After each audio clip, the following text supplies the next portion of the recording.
இது சேவையிலே புகழ் பெற்ற கடையும் அல்லவா, இது மீனாட்சி ஃபேன் ஹவுஸின் காலம் அல்லவா. ஒரு மகிழ்ச்சியான செய்தி, இதயம் நல்லெண்ணெயின் விலை லிட்டருக்கு ரூபாய் 105 குறைஞ்சிருக்கு. செப்டம்பர் 2023ல 1 லிட்டர் இதயம் நல்லெண்ணெயின் அதிகபட்ச விலை ரூபாய் 503. ஆனா இப்ப 1 லிட்டர் இதயம் நல்லெண்ணெயின் விலை ரூபாய் 398 மட்டும்தான் தமிழ்நாட்டுல. அப்ப இனிமே எல்லாரும் இதயம் நல்லெண்ணெய் வாங்கலாம் இல்ல? வணக்கம், செய்தி சுருக்கம். குறைந்தது மொத்த சாகுபடி பரப்பு, விவசாய பட்ஜெட்டில் மறைப்பு.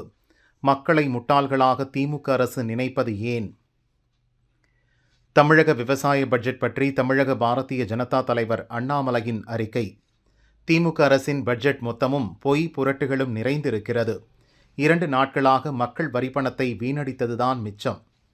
கடந்த ஆண்டு விவசாய பட்ஜெட்டில் 2022-2023 ஆண்டில் தமிழகத்தில் மொத்த சாகுபடி பரப்பு 155 லட்சம் ஏக்கர் என்று கூறியிருந்தார்கள். இந்த ஆண்டு பட்ஜெட்டில் அது 151 லட்சம் ஏக்கராக உள்ளது என்று கூறியிருக்கிறார்கள். தமிழகத்தில் சாகுபடி பரப்பு கடந்த ஆண்டை விட இந்த ஆண்டு 4 லட்சம் ஏக்கர் குறைந்திருக்கிறது என்பதுதான் உண்மை. ஆனால் அதை மறைக்க 4 ஆண்டுகளுக்கு முன்பு, அதாவது 2019-2020 ஆண்டு சாகுபடி பரப்பை விட இந்த ஆண்டு உயர்ந்திருக்கிறது என்று குறிப்பிட்டிருக்கிறார்கள். தமிழக மக்களை முட்டாள்கள் என்று திமுக நினைத்து கொண்டிருப்பது ஏன்?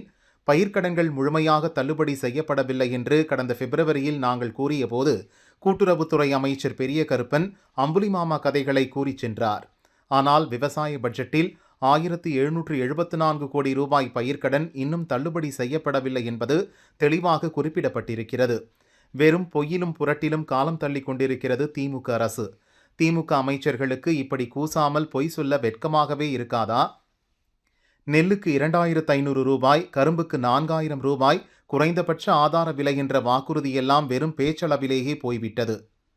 விவசாயிகளை தொடர்ந்து வஞ்சித்து வருவதையே வேலையாக வைத்திருக்கும் திமுக அரசின் இந்த வேளாண் பட்ஜெட் வெறும் காகித குவியலை தவிர வேறொன்றுமில்லை என்று அண்ணாமலை கூறியுள்ளார்.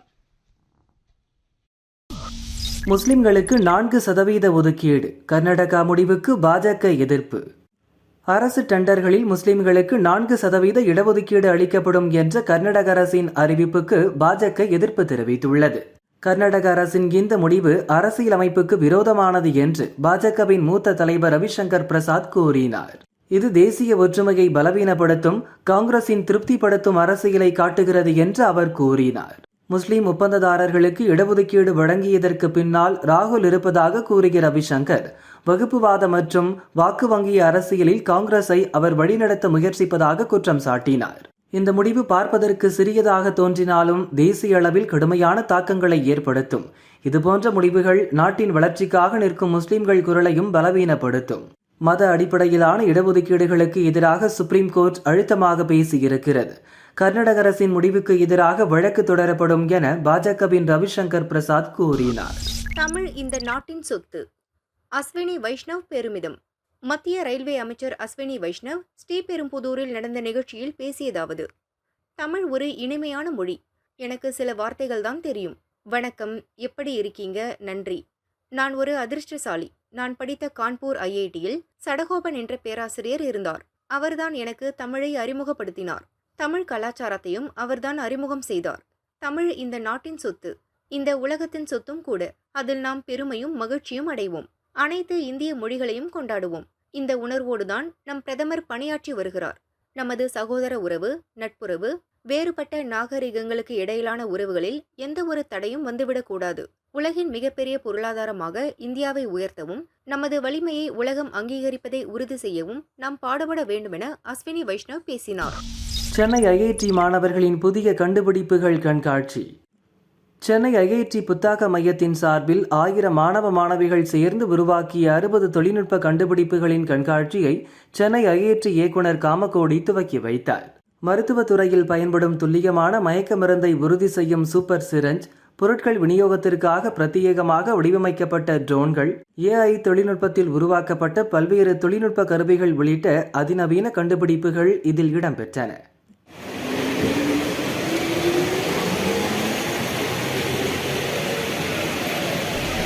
தொகுப்பு வீடுனா இதாங்கதியா? சாப்பாட்டு தட்டில் விழுந்த கூரை, அலறி குலை நடுங்கி ஓடிய மக்கள். கிருஷ்ணகிரி தேன்கனிக்கோட்டை அருகே உள்ளது கட்டுனிசே கிராமம். இங்கு 1994இல் 21 பட்டியலின மக்களுக்கு அரசு சார்பில் வீடு கட்டி தரப்பட்டது. இப்போது அந்த வீடுகள் முற்றிலும் சேதமடைந்து இடியும் நிலையில் உள்ளது. கூரைகளில் சிமெண்ட் பூச்சி இடிந்து கான்கிரீட் கம்பிகள் வெளியே தெரிகிறது. முனிரத்னமா என்பவரது வீட்டில் குடும்பத்தினர் சாப்பிட்டுக் கொண்டிருக்கும் போதே கூரை இடிந்து அவர்கள் மீது விழுந்துள்ளது. இதேபோல வெங்கடலட்சுமி என்பவரது வீட்டிலும் கூரை இடிந்து விழுந்துள்ளது. அப்போது வீட்டில் யாரும் இல்லாததால் உயிர் சேதம் தவிர்க்கப்பட்டது. ಊಟ ಮಾಡೋಕೆ ಬಿದ್ದೈತೆ. ಊಟ ಮಾಡುವಾಗ ತಟ್ಟೆ ಇತ್ತು, ನನ್ನ ಮಗನ್ ಮಡ್ಕೊಂಡಿದ್ದ ಮಗ ಎತ್ಕೊಂಡು ಗಾಜಿ ಬಿಸಾಕ್ಬಿಟ್ರು. ಏನ್ ಸರ್ ಇಷ್ಟೊಂದು ಅದ್ವಾನ ಅಲ್ಲಿ ಸಿಲಿಂಡರ್ ಮಾಡ್ಕೊಂಡಿದ್ದೀನಿ ನೋಡಿ, ಅಲ್ಲಿ ಸುರಿತದೆ, ಅಲ್ಲಿ ಬೀಳ್ತದೆ, ಸಿಲಿಂಡರ್ ಬೀಳ್ತದೆ, ಅಲ್ಲಿ ಇಲ್ಲಿ ಬೀಳ್ತದೆ ಬಿಟ್ಟು ನೋಡಿ ಹಿಂಗ್ ಇಟ್ಕೊಳ್ಳೋದು. ಅಲ್ಲಿ ಒಳಗಡೆ ಬಿದ್ದಾಯ್ತು ನೋಡಿ, ಇಲ್ಲಿ ಮಾಡ್ಕೊಂಡಿದ್ದೀನಿ, ಅಲ್ಲಿ ಒಳಗಡೆ ಕಿಚನ್ ಆಗಿ ಬಿದ್ದಾಯ್ತು ನೋಡಿ, ಅಲ್ಲ ಸಿಲಿಂಡರ್ ಮಾಡ್ಕೊಂಡಿದ್ದೀನಿ. ನಮ್ಮ ಅಷ್ಟು ಅದ್ವಾನ ಯಾರ್ದಿಲ್ಲ ಸರ್, ನಮ್ಮ ಅಷ್ಟು ಅದ್ವಾನ. ಇವೆಲ್ಲ ಇನ್ನೇನು ಬೀಳೋ ಸ್ಟೇಜಿಗೆ ಎಲ್ಲ ಒಂದೇ ಪೀರಿಯಡ್ ಕಟ್ಟಿದ್ದಾವೆ ಸರ್. ನಾನು ಅದಕ್ಕೆ ಮನೆ ಬೀಳಲ್ಲ ಅನ್ಕೊಂಡಿದ್ದೆ, ಒಂದೇ ಸತಿ ನನ್ನ ಮಗ ತಟ್ಟೆ ಬಿದ್ದಾಯ್ತು, ನಮ್ಮ ಅಮ್ಮ ಎತ್ಕೊಂಡೋಗಿ ತಟ್ಟೆಲ್ಲ ಆಸೆ ಬಿಸಾಕ್ತರು. ಊಟ ಮಾಡ್ತಿದ್ದ ಪಾಪ, ಆಮೇಲೆ ಹೋಗಿ ಸ್ನಾನ ಮಾಡ್ಕೊಂಡ್ ಬಂದ. பாதிக்கப்பட்ட 2 குடும்பத்தினரும் இப்போது வீடுகளில் தங்குவதில்லை. வீட்டிற்கு வெளியே தெருவில் படுத்து உறங்கும் நிலைக்கு தள்ளப்பட்டுள்ளனர். அங்குள்ள அனைத்து தொகுப்பு வீடுகளும் மக்கள் வசிக்க முடியாத அளவுக்கு உள்ளது. மழைக்காலங்களில் இங்குள்ள வீடுகள் அனைத்திலும் மழைநீர் ஒழுகும். எப்போது இடிந்து விழும் என்ற அச்சத்தில் வசித்து வருகிறோம். இதுகுறித்து தளி வட்டார வளர்ச்சி அதிகாரிகளிடம் புகார் கொடுத்துவிட்டோம். இதுவரை எந்த நடவடிக்கையும் எடுக்கவில்லை என்கின்றனர் அப்பகுதி மக்கள். ஆபத்தான நிலையில் உள்ள வீடுகளை புதுப்பித்து கொடுக்க வேண்டும் என கோரிக்கை வைத்துள்ளனர். இழுத்து மூடிருவம் பாத்துக்க. நீர்மோர் பந்தல் திறக்க ரூபாய் 10,000 கொடு. கடையில் மிரட்டிய திமுக கரை வேட்டி. விழுப்புரத்தில் திமுக அலுவலகம், பழைய பஸ் ஸ்டாண்டு சந்திப்பு, எம்எல்ஏ அலுவலகம் உட்பட பல இடங்களில் நீர்மோர் பந்தல் அமைக்கப்பட்டுள்ளது. கூடுதலாக ஜிஆர்பி தெருவில் நீர்மோர் பந்தல் அமைக்க திமுகவினர் திட்டமிட்டு இருந்ததாக கூறப்படுகிறது. இதையடுத்து 4 ரோடு சந்திப்பில் உள்ள செல்போன் கடைக்கு திமுக கரைவேட்டி அணிந்த 2, பேண்ட் சட்டை அணிந்த 1 என 3 பேர் வந்துள்ளனர். தண்ணீர் பந்தல் திறக்கப் போகிறோம். அமைச்சர் பொன்முடி மற்றும் மாவட்ட செயலாளர் வரப்போறாங்க. ஒழுங்கா 10,000 ரூபாய் கொடுக்கணும் என கேட்டு தகராறு செய்துள்ளனர். கடை ஓனர் இப்போது இல்லை. வந்ததும் அவரிடம் கேட்டு வாங்கிக் கொள்ளுங்கள் என பணியாளர்கள் கூறியுள்ளனர். பணம் தரவில்லை என்றால் கடையை இழுத்து சாத்திடுவேன், இன்னொரு பூட்டு போட்டுருவேன் என திமுகவினர் மிரட்டிவிட்டு சென்றனர். செல்போன் கடை பணியாளர்களை திமுகவினர் மிரட்டும் காட்சிகள் அங்கிருந்த சிசிடிவியில் பதிவாகி இருந்தது. நாளைக்கு ஃபங்க்ஷன், நாளைக்கு மாவட்டத்தில் வந்து வராது, எம்எல்ஏ அனுப்பிச்சுதான் சொல்லு, பணம் தரல, கடையத்தை மூடுன்னு சொல்லு, 100 பூட்டு போடுன்னு சொல்லு, அவனும் சொன்னா சொல்லு, கேட்டு சொல்ல, கடையத்தை மூடுன்னு சொல்லு, கடையத்தை மூடுன்னு சொல்லு, 100 பூட்டு போடுவோம். நான் புரியுதா? நாளைக்கு பணம் பார்த்தா கடையத்தை மூடுன்னு சொல்லுவான். கூட்டு போடுவாங்க. நான் மருந்து கொடுக்க வரல, ஒழுங்கா நகையை கழட்டு. ஷாக் தந்த டெலிவரி பாய். சென்னை வளசரவாக்கம் பிருந்தாவன் நகரைச் சேர்ந்தவர் மணி, வயது 65. செவிலியர் கல்லூரி பேராசிரியராக பணியாற்றி ஓய்வு பெற்றவர். இப்போது தனது மகள், மருமகன் குடும்பத்துடன் வசிக்கிறார். இவர் நேற்று வீட்டில் தனியாக இருந்தபோது அங்கு வந்த நபர் ஒருவர் ஆன்லைனில் ஆர்டர் செய்த மெடிசன் வந்திருப்பதாக கூறியுள்ளார். தனது மகள் ஆர்டர் செய்திருப்பார் என்று நினைத்த மணி அந்த நபரை உள்ளே அழைத்து மருந்தை கேட்டுள்ளார். அப்போது சட்டென பையிலிருந்து கத்தியை எடுத்த அந்த ஆசாமி மணியின் கையில் குத்திவிட்டு பணம், நகையை கேட்டு மிரட்டியுள்ளார். சத்தம் கேட்டு ஓடி வந்த வேலைக்கார பெண் கத்தியுடன் மிரட்டி கொண்டிருந்த நபரை பார்த்து அதிர்ச்சி அடைந்தார். திருடன் திருடன் என கூச்சலிடவே அந்த நபர் அங்கிருந்து தப்பி ஓடினார். சம்பவம் குறித்து பாதிக்கப்பட்ட ஓய்வு பெற்ற பேராசிரியை மணி வளசரவாக்கம் போலீசில் புகார் அளித்தார். வழக்கு பதிவு செய்து விசாரித்த போலீசார் வீட்டில் புகுந்து கொள்ளை முயற்சியில் ஈடுபட்ட நபர் ராமாபுரத்தைச் சேர்ந்த 41 வயது மெடிக்கல் ரெப் நாகமுத்து என்பதை கண்டுபிடித்தனர். அவரை கைது செய்து கோர்ட்டில் ஆஜர்படுத்தி சிறையில் அடைத்தனர். ஆன்லைன் மருந்து டெலிவரி செய்வது போல் வந்து வீட்டில் தனியாக இருந்த பெண்ணை கத்தியால் தாக்கி பணம், நகை பறிக்க முயன்ற சம்பவம் அப்பகுதி மக்களிடையே அதிர்ச்சியை ஏற்படுத்தியுள்ளது. பாகிஸ்தான் உட்பட 41 நாடுகள் அமெரிக்காவில் நுழைய முடியாது. அதிபர் டிரம்பின் அடுத்த அதிரடி. அமெரிக்க அதிபர் ஆனதிலிருந்தே டொனால்ட் ட்ரம்ப் பல அதிரடி நடவடிக்கை எடுத்து வருகிறார்.